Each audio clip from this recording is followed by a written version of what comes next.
Hi friends, आज हम बात करने जा रहे हैं RCM on residential property if let out to registered person. अभी तक क्या था, before 17 July 2022 are residential property are exempted in GST, but after 18 July और 18 जुलाई से इसको आरसीएम में डाल दिया। अगर आप कोई रेजिडेंशियल डिवेलिंग यूनिट किसी रजिस्टर्ड पर्सन को देते हो तो उस पे उसको आरसीएम के अंदर जीएसटी पे करना पड़ेगा। तो सबसे पहले एक नोटिफिकेशन में एक एग्जम्पशन, रेजिडेंशियल एग्जम्पशन नोटिफिकेशन में एक लाइन ऐड की गई, except where the residential dwelling is rented to a registered person. ठीक है, और दूसरी नोटिफिकेशन आई और उसमें डाल दिया इसको आरसीएम में डाल दिया गया। बेसिकली इसका मेन पर्पस, इसके पीछे क्या था कि जो बड़ी कंपनीज अपने एम्प्लॉयज़ के लिए गेस्ट हाउस लेती हैं तो अभी तक उनको कोई जीएसटी की लाइबिलिटी नहीं थी, क्योंकि वो गेस्ट हाउस एम्प्लॉय अपने रेजिडेंशियल पर्पज के लिए यूज़ करते थे और रेजिडेंशियल यूनिट्स जीएसटी में एग्जम्प्ट थी। तो अब इस नोटिफिकेशन आने के बाद अब कंपनीज को आरसीएम में जीएसटी भरना पड़ेगा।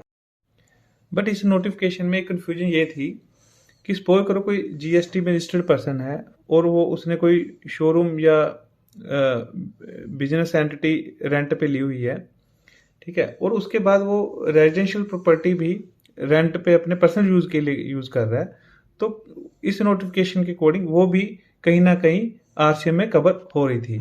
तो इस कंफ्यूजन को दूर करने के लिए गवर्नमेंट ने एक प्रेस इंफॉर्मेशन ब्यूरो रिलीज किया जिसमें उन्होंने बोला कि there would be no GST when a house is rented to a private person for personal use and not even when the proprietor और partner of a firm wants to rent a residence for personal use. वो और GST की liability RCM में तभी बनेगी जब कि वो अपने बिजनेस और कमर्शियल पर्पज के लिए उस रेजिडेंशियल प्रॉपर्टी को यूज कर रहा है। उसके बाद सीबीएसई ने 30 दिसंबर 2022 को एक नोटिफिकेशन निकाली जिसमें एग्जम्पशन एंट्री में एक्सप्लेनेशन ऐड की गई। उसमें बोला गया कि for the purpose of exemption under this entry shall cover service by way of renting of residential dwelling to a registered person where the registered person is proprietor of a proprietorship concern and rents the residential dwelling in his personal capacity for use as his own residence and such renting is on his own count and not that of the proprietorship concern। It means क्या हुआ कि भाई अगर वो personal purpose के लिए use कर रहा है तो वो एग्जम्पशन एंट्री में उसको डाल दिया गया। अब हम कुछ एग्जांपल लेके इस मैटर पे for just your information purpose हम डिस्कस कर लेते हैं कि क्या हैपन हो सकता है। लाइक अगर कोई कमर्शियल बिल्डिंग है तो वो आरसीएम में नहीं आएगी। इसकी जिम्मेवारी सप्लायर की रहेगी। अगर सप्लायर जीएसटी में रजिस्टर्ड है तो वो जीएसटी जमा करवाएगा, अगर नहीं रजिस्टर्ड है तो वो नहीं करवाएगा और सीपीएंट का इसमें कोई आरसीएम की लायबिलिटी नहीं बनेगी। दूसरा क्या है कि अगर सप्लाई और रिसिपिएंट दोनों ही जीएसटी में रजिस्टर्ड है तब भी अगर कोई dwelling residential unit business purpose के लिए यूज हो रही है तो उसकी आरसीएम पे करने की लायबिलिटी रिसिपिएंट की है। और अगर रेजिडेंशियल यूनिट किसी अनरजिस्टर्ड पर्सन को रेंट पे दी जाती है और रजिस्टर्ड पर्सन उसको अपने बिजनेस पर्पज के लिए यूज करता है तब भी जो लायबिलिटी है वो सप्लायर की रहेगी। इसका रीजन क्या है कि आरसीएम की लायबिलिटी तभी बनेगी जब उसको लेने वाला पर्सन रजिस्टर्ड जीएसटी में रजिस्टर्ड पर्सन है। इसके अलावा अगर कंपनी इसको रेजिडेंशियल प्रॉपर्टी को अपने गेस्ट हाउस के लिए लेती है और वहाँ एम्प्लॉय स्टे करते हैं तो ओबियसली है कि वो आरसीएम में जीएसटी पे करेंगे और ये कमर्शियल पर्पज़ के लिए उन्होंने लिया है तो उसका वो इनपुट भी क्लेम कर सकते हैं। ये थोड़ा मैटर लिटिगेशन का पार्ट हो सकता है बट ओवरऑल इसका इनपुट मिल जाएगा क्योंकि ये कमर्शियल पर्पज़ के लिए ही लिया गया है। दूसरा, अगर सपोज कंपनी अपने एम्प्लॉय से रेंट रिकवर करती है, ठीक है, तो उसमें क्या होगा कि भाई अब उसने जब रेंट कवर कर लिया है तो एम्प्लॉय ने वो रेजिडेंशियल यूज़ के लिए किया है, तो रेंट जीएसटी में एग्जम्प्ट माना जाएगा। फिर वो जो कंपनी ने आरसीएम पे किया है उसका वो इनपुट एग्जम्प्ट इनकम के अगेंस्ट नहीं ले सकते।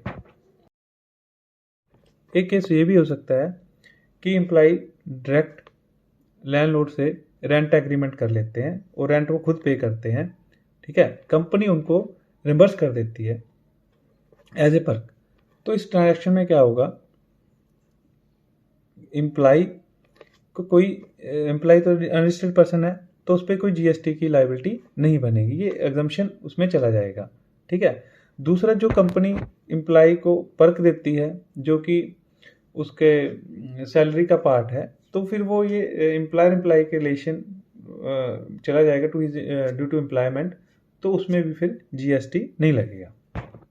क्योंकि अगर एम्प्लॉयर पर्क प्रोवाइड करता है एम्प्लॉय को एज कॉन्ट्रेक्चुअल एग्रीमेंट, देन ये शेड्यूल 3 के अंदर एग्जम्प्ट माना जाएगा।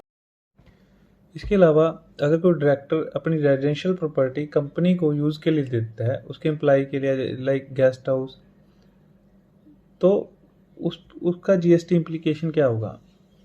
इसमें क्या होगा कि कंपनी जैसे जीएसटी में रजिस्टर्ड है और डायरेक्टर ने अपनी प्रॉपर्टी कंपनी को दी है, ठीक है, तो इसमें फिर आरसीएम की लायबिलिटी कंपनी की बन जाएगी। इसके अलावा temporary stay like hotel, motel, inn, guest house etcetera, ये रेजिडेंशियल डिवेलिंग में कवर नहीं होते, इनके टैक्सेशन का अलग ही प्रोविज़न रहता है। एक केस ये भी हो सकता है कि कंपनी ने प्रॉपर्टी, रजिस्ट्रेशन प्रॉपर्टी रेंट पे लेके आगे सब लेट कर दी है, तो कंपनी क्योंकि वो कमर्शियल यूज़ कर रही है तो उसको आरसीएम में करवाना पड़ेगा। जो उसने सब लेट किया है उसका आगे पर्पस देखा जाएगा और फिर उसके अकॉर्डिंग ही टैक्स का इम्प्लीकेशन रहेगा। इसके अलावा और भी एग्जांपल हो सकते हैं जो कि सिचुएशन के अकॉर्डिंग वो देखा जाएगा। और इसी के साथ हम अपनी वीडियो क्लोज करते हैं। काइंडली लाइक और सब्सक्राइब जरूर करें। धन्यवाद।